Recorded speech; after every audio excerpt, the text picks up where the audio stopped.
Hi friends, welcome to my channel. ఈరోజు మనం పోలాల అమావాస్య యొక్క విశిష్టతను తెలుసుకుందామండి. ఈ పోలాల అమావాస్య వ్రతం ముఖ్యంగా సంతానం కోసం చేస్తూ ఉంటారు. అలాగే తన సంతానం చక్కగా అభివృద్ధి చెందాలని ప్రతి పెళ్ళైన వారు కూడా, ఆడవారందరూ కూడా చేస్తూ ఉంటారు. ముందు ముఖ్యంగా పోలాల అమావాస్యలో మనం చేయవలసిన పూజ ఏంటి అంటే కంద మొక్క, బచ్చల మొక్కకి పూజ చేయాలండి.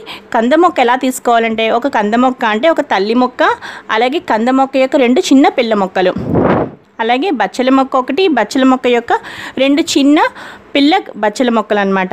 ఇలా తీసుకోవాలండి. ఇప్పుడు మనం కంద మొక్కకి అలాగే బచ్చల మొక్కకి మనం పసుపు తాడు అంటే పసుపు కొమ్ముతో తయారు చేసి పెట్టిన ఒక పసుపు తాళ్ళు తయారు చేయాలండి. అవి ఎలా తయారు చేయాలంటే దారాన్ని 9 పోచలుగా వేసి ఆ దారానికి పసుపు రాసి పసుపు కొమ్ము కట్టాలన్నమాట. ఇలా మీరు అమ్మవారికి అంటే కంద మొక్కకి అలాగే బచ్చల మొక్కలకి అంటే మొత్తం అన్నిటికీ కలిపి ఒక 2 తీసుకోవాలండి. అలాగే పూజ ఎవరైతే చేసుకుంటున్నారో వాళ్ళు కూడా తయారు చేసుకోవాలి. అలాగే ఇంట్లో ఆడపిల్లలు ఉంటే తప్పనిసరిగా వాళ్ళకి కూడా కట్టాలి అండి. ఇప్పుడు బచ్చల మొక్కకి అలాగే కంద మొక్కలు మొత్తం ఆ మొక్కలో ఉన్నాయి కదండి, తల్లి మొక్క పిల్ల మొక్కలు, వాటన్నిటికీ కూడా చక్కగా పసుపు రాసి, కాండలు ఉంటాయి కదండి కింద, వాటికి చక్కగా పసుపు రాసి కుంకుమ బొట్లు పెట్టి అమ్మవారిగా భావించి మనం పూజ చేసుకోవాలన్నమాట.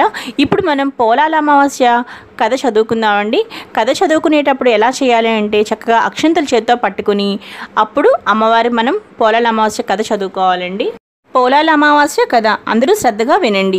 ఒక బ్రాహ్మణునికి 7 కుమారులు ఉండిరి. వారందరికీ వివాహములు జరిగి కోడళ్ళు కాపురమునకు వచ్చిన తర్వాత ఎవరి కాపురములను వారు చేసుకునిచుండిరి.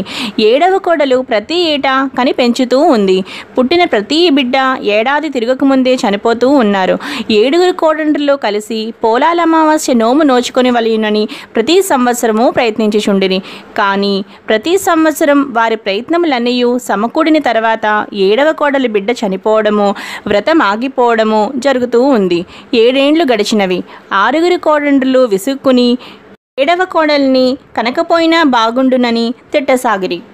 7వ సంవత్సరం అలాగే ప్రయత్నం చేసుకొనగా 7వ కోడలి 7వ కుమారుడు కూడా చనిపోయెను. అప్పుడు ఆ తల్లి ఈ విషయం బయటకి చెప్పకుండా చనిపోయిన కుమారుని చాపలో చుట్టుపెట్టి తాను కూడా మిగిలిన వారితో పాటు వ్రతం చేసుకుని చీకటి పడిన తర్వాత బిడ్డ శవమును ఎత్తుకుని పోయి ఊరి వెలుపలి ఉన్న దుర్గాలయం నందు ఉంచుకుని ఏడ్చుచుండగా దేవి ప్రత్యక్షమై, కుమారి శోకింపకము, ఈ అక్షతలు తీసుకుని పోయి నీ కుమారులను పాతిపెట్టిన చోట చల్లుము, వారు తిరిగి బ్రతికెదరని చెప్పి కొన్ని అక్షతలు ఇచ్చి అచ్చటనున్న కుమారుని బ్రతికించెను.